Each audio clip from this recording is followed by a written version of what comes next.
Hello friend, tele ERP के third part में आज हम देखेंगे कि किस तरह से सैलरी डिटेल्स जो होती है वो फिल की जाएगी और किस तरह से वाउचर एंट्री पास की जाएगी। तो चलते हैं टेली ईआरपी में। सबसे पहले हम टेली ईआरपी को ऑन रखेंगे और आप अपनी कंपनी में वर्क करेंगे और पैरोल इन्फो जो कि गेटवे ऑफ टेली में आपको मिलता है उसके अंदर इंक्लूड होंगे। इसके बाद आप देखेंगे आपको एक ऑप्शन सैलरी डिटेल के नाम से मिलता है, उस पर आप इंटर करेंगे। उसके बाद आप सैलरी डिटेल्स में क्रिएट पे इंटर देंगे। उसके बाद आपसे ये पूछेगा लिस्ट ऑफ ग्रुप या एम्प्लॉय, आप मतलब किसके लिए सैलरी डिटेल फिलअप कर रहे हैं। तो आप एम्प्लॉय की सैलरी डिटेल फिलअप करते हैं, इसलिए आप एम्प्लॉय का नाम सेलेक्ट करेंगे और इंटर देंगे। जैसे ही आपने मिस्टर ए जो कि एक एम्प्लॉय का नाम है आपने लिया है, उसकी डिटेल आपको फिलअप करनी है। हमने सबसे पहले इसमें ले लिया, जैसे आप राइट साइड देख रहे होंगे कि उसमें लिस्ट ऑफ पे हेड आ रहे हैं, उसमें आप लेंगे कि उसे क्या क्या जो सैलरी डिटेल हैं वो देना है। जैसे हमने बेसिक ले लिया तो एक्चुअल जो उसकी बेसिक हमने जो है वो हमने डाल दिया है, जैसे 6000 उसकी बेसिक है। उसके बाद हमने इसमें डीए सेलेक्ट कर लिया है, एचआरएच सेलेक्ट कर लिया है। ओवर टाइम मतलब उससे हमें कितने रुपए प्रति घंटे के हिसाब से देना है, तो हमने यहाँ पर ले लिया 30 rupees per hour over time. And उसके बाद हमने इसमें ग्रेजुएटी को सिलेक्ट कर लिया है, पीएफ सिलेक्ट किया है। इसके बाद हमने इसमें प्रोफेशनल टैक्स और टीए हमने इसमें सिलेक्ट किया है। टीए क्योंकि हमने फ्लैट रेट लिया था तो हम इसमें डिसाइड करते हैं कि कितना हमें देना है। टीए हम इसको 500 रुपये पर मंथ दे देते हैं।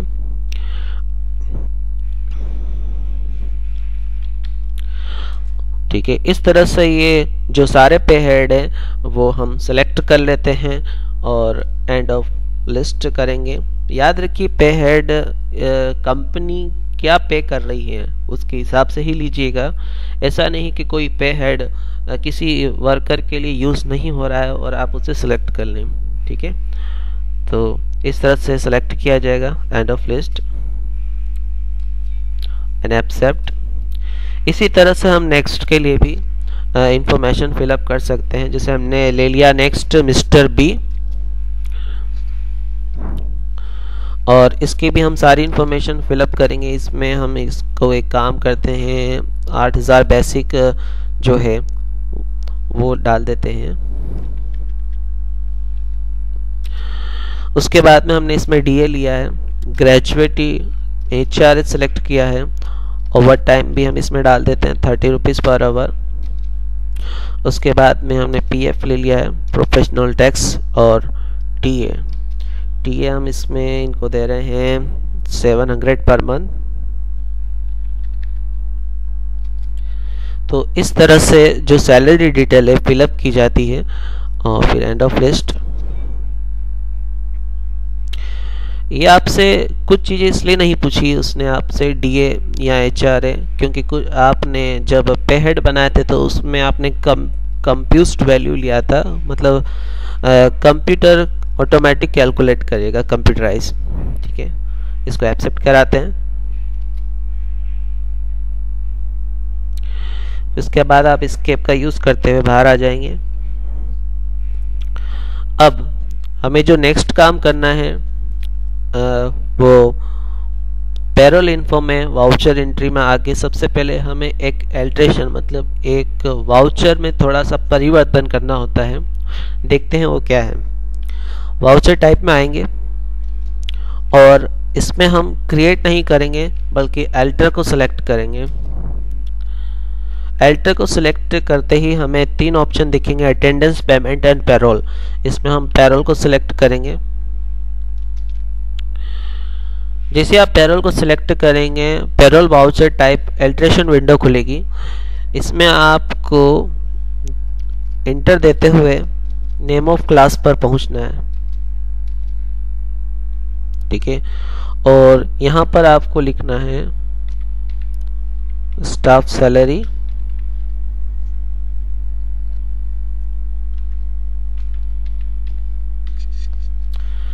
आपने यहाँ पर लिखा स्टाफ सैलरी और आप इंटर देंगे। जैसे ही आप इंटर देंगे एक न्यू विंडो ओपन होगी। इसमें आपको excluding their group, end of list और include this group, end of list, but जहाँ पर नाम नीचे नाम आ रहा है लेज़र नेम, यहाँ पर आपको एक लेज़र तैयार करना होगा सैलरी पेबल के नाम से। वापस से देखिए सैलरी पेबल, ये लेज़र आपको तैयार करना होगा। अगर नहीं है तो यहीं पर Alt C दबाकर आप सैलरी पेबल का लेज़र बनाएंगे और उसको अंडर रखेंगे करंट लायबिलिटी के अंडर। ठीक है, तो आप यहाँ पर एक लेज़र बनाएं और उसे सिलेक्ट करें सैलरी पेबल। उसके बाद आप इंटर देते हुए इसे एक्सेप्ट करेंगे। तो इस तरह से हमने एक पेरोल जो वाउचर था उसमें एक मॉडिफिकेशन किया है। ये ज़रूरी होता है इसलिए हमने इसे किया है। उसके बाद हम इसमें से बाहर आ जाएंगे। तो इस तरह से हमने पेरोल इन्फो की सारी इन्फॉर्मेशन जो रिक्वायरमेंट होती है वो फिलअप कर दी है। उसके बाद हम इससे बाहर आ जाएंगे गेटवे ऑफ टैली में, और वाउचर एंट्री को पास करने के लिए हम इसके ट्रांजैक्शन में पेरोल वाउचर के अंदर आएंगे और इंटर देंगे। एक बात आप ध्यान रखिएगा, इसमें पेरोल जो है उसका यूज़ कंट्रोल F4 से होगा और वाउचर का, और इसमें एक वाउचर और होता है अटेंडेंस के नाम से, उसका यूज़ होगा कंट्रोल F5 से। मैं आपको बता देता हूं पहले कंट्रोल F5 प्रेस करके क्या होगा।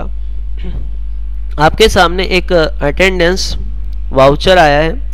इसमें क्या होता है, इसमें हम किसी भी वर्कर की ये डिटेल डाली जाती है कि उसने कितने घंटे ओवर टाइम किया है या उसने कोई अपसेंट की है तो वो डालना होता है हमें। ठीक है, फॉर एग्जांपल के लिए हम डाल के देख लेते हैं मिस्टर ए। अब जैसे आपने किसी एम्प्लॉय का नाम सेलेक्ट किया, उसने पूछा आपसे अटेंडेंस प्रोडक्शन टाइप, तो आप यहाँ पर डाल सकते हैं। अगर उसने अपसेंट किए तो आप अपसेंट डाल सकते हैं इस तरह से, और उसने कितना अपसेंट करी है वो वैल्यू में डालेंगे। अगर उसने ओवर टाइम किया है तो आप ओवर टाइम डालेंगे, और उसने कितने घंटे मतलब वर्क किया है वो हम यहाँ पर डाल देंगे। ठीक है, अगर उसने सिक लीव का यूज़ किया है तो हम वो डालेंगे, और उसमें यहाँ पर वैल्यू में कितने सिक लीव का यूज़ किया है वो डालेंगे। ठीक है, फॉर एग्जांपल के लिए मैं एक बात सभी आपको बता देता हूँ। मान लीजिए उसने अपसेंट एक करी है और मिस्टर ए ने ही ओवर टाइम जो है 10 घंटे किया है, और मिस्टर ए ने जो सिक लीव है SL उसका दो सिक लीव का यूज़ किया है। तो इस तरह से हम किसी भी जो एम्प्लॉय होते हैं उनकी ये डिटेल पहले डाल सकते हैं। फिर एंड ऑफ लिस्ट करेंगे।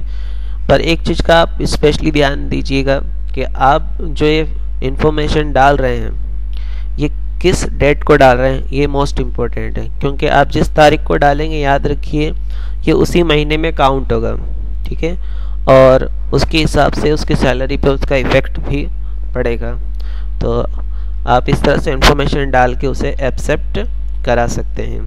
हम एक्सेप्ट में अभी नहीं करा रहा हूँ, मैं आपको बताने के लिए मैंने इसके अंदर कुछ डिमोट बनाए थे।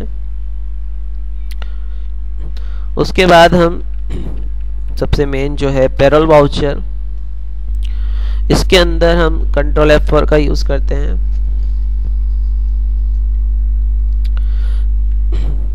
जैसे आपने कंट्रोल F4 प्रेस किया है, ये आपसे पूछ रहा है नेम पेरोल, और क्लास आपसे पूछ रहा है स्टाफ सैलरी। ये जो नेम ऑफ क्लास हमने पेरोल वाउचर में जाकर तैयार की थी ये वही पूछ रहा है, और हम इसे सेलेक्ट कर लेंगे। जैसे हमने सेलेक्ट किया है तो ये आपसे जो लास्ट में लिस्ट ऑफ कैटेगरी जो बता रहा है एम्प्लॉय और प्राइमरी कॉस्ट कैटेगरी, यहाँ पर आपको ऐसा कुछ भी सिलेक्ट नहीं करना है। यहाँ पर आपको एल्टर ए का यूज़ करना है। ये शॉर्टकट की है payroll auto fill up dialog box की। जैसे ही आप एल्टर ए प्रेस करेंगे, ये प्रोसेस 4 पूछ रहा है सैलरी। हम सैलरी की प्रोसेस कर रहे हैं। फ्रॉम टू का मतलब होता है आप कब से कब तक की सैलरी दे रहे हैं एक्चुअल में। ठीक है, तो आप ये तारीख सिस्टमेटिक फिलअप करेंगे। मैं यहाँ पर आपको क्योंकि एक्चुअल मेरा एजुकेशनल मोड सॉफ्टवेयर है, ये तारीख एक्सेप्ट नहीं कर रहा होगा 30, इसलिए मैं इसे ही अभी चेंज कर देता हूँ, 1514 कर देता हूँ। पर आप याद रखिए आप सिस्टमेटिक ही लें। जैसे आपको 1 महीने की सैलरी बनानी है तो आप 1 अप्रैल से ठीक है 31 अप्रैल तक लें या 30 अप्रैल लें। ठीक है, मतलब सिस्टमेटिक आप इसमें फ्रॉम टू का यूज़ करें। एम्प्लॉय कैटेगरी में हम लेंगे एम्प्लॉय, क्योंकि हम सैलरी जो फिलअप कर रहे हैं वो एम्प्लॉय की कर रहे हैं। फिर एम्प्लॉय ग्रुप मतलब आप किस डिपार्टमेंट की सैलरी तैयार करें। आप चाहे तो इंडिविजुअल भी बना सकते हैं, चाहे तो सबकी एक साथ ऑल आइटम का यूज़ करते हुए सबकी एक साथ भी बना सकते हैं, या पार्टिकुलर डिपार्टमेंट वाइज भी बना सकते हैं। मैं यहाँ पर एक पार्टिकुलर डिपार्टमेंट वाइज बना रहा हूँ। मैं अकाउंट की सैलरी डिटेल फिलअप कर रहा हूँ। मैंने अकाउंट सेलेक्ट किया है और जैसे मैंने अकाउंट लिया है आप देखेंगे कि इसके अंदर जो सारी इन्फॉर्मेशन है फिलअप हो चुकी है। उसकी basic DHR, over time, PF, professional tax, TA, सारी इन्फॉर्मेशन फिलअप हो चुकी है। उसके बाद हमें केवल लास्ट इसे एक्सेप्ट ही कराना होता है। इस तरह से ये सैलरी का जो वाउचर है पास किया जाता है। ठीक है, इसको हम एक्सेप्ट करा देते हैं।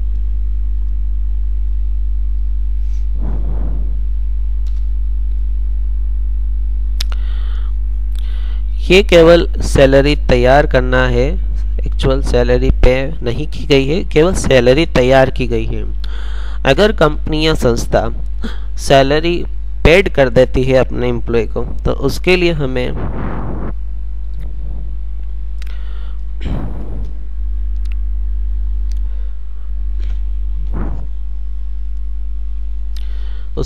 पेमेंट वाउचर में ही आना होगा। क्योंकि आप देखेंगे सैलरी बनाने के बाद में आपके बैलेंस शीट में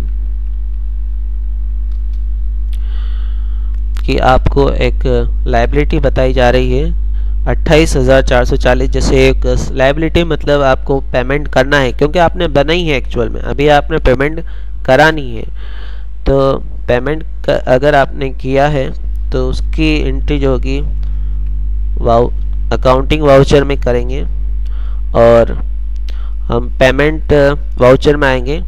यहाँ पर आपको लेना है अगर आपने कैश पेमेंट किया है तो हम यहाँ पर कैश लेंगे और बैंक के थ्रू किया है तो बैंक लेंगे। उसके बाद हम यहाँ पर लेंगे इस जो हमने क्लास तैयार करी, क्लास के अंदर जो हमने एक लेज़र सेलेक्ट किया था सैलरी पेबल, वो हमें यहाँ पर सेलेक्ट करना है और जो भी पूरी अमाउंट है हमें यहाँ पर डालना है 25,336। ये फिलअप करने के बाद ही आपसे पूछेगा कैटेगरी। ठीक है, तो हम यहाँ पर एम्प्लॉय ले लेते हैं और उसके बाद ही आपसे पूछेगा नेम ऑफ एम्प्लॉय, तो हम यहाँ पर ले लेते हैं अकाउंट। ठीक है, और इस तरह से ये जानकारी फिलअप हो जाएगी। नेम ऑफ एम्प्लॉय में हमने अकाउंट इसलिए लिया, हम चाहें तो इसमें मिस्टर ए भी ले सकते थे, मिस्टर बी करके अलग अलग भी भर सकते थे, पर हमने यहाँ पर अकाउंट ही ले लिया है।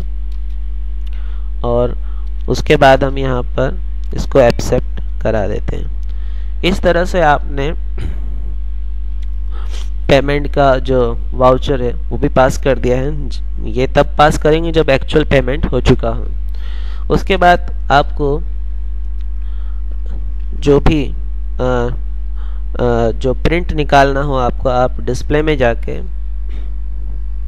पेरोल रिपोर्ट, आपको एक ऑप्शन मिलेगा, उसको पे एंटर देंगे। उसमें स्टेटमेंट ऑफ पेरोल आपको मिलेगा, उसमें आपको सारी इन्फॉर्मेशन मिलेगी, जैसे पे स्लिप जो आप सिंगल पे स्लिप निकालना चाहें किसी भी पर्सन की तो आप निकाल सकते हैं।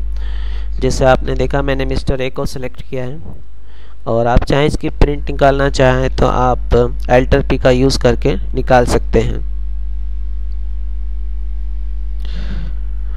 आप इसमें मल्टीप्ले स्लिप और pay sheet payroll statement, payment advice, payroll register, employee profile. आप सारी इन्फॉर्मेशन की जो भी आप रिपोर्ट देखना चाहें देख भी सकते हैं और प्रिंट भी निकाल सकते हैं। तो इस तरह से पेरोल का वर्क टैली ERP 9 में किया जाता है। आप इसकी एक्सरसाइज करें और यूज़ करके देखें। आई होप आपसे होगा। और आप इस वीडियो को अगर लाइक करते हैं तो प्लीज़ सब्सक्राइब करें और शेयर करें ज़्यादा से ज़्यादा। Thank you for watching payroll accounting in tally ERP।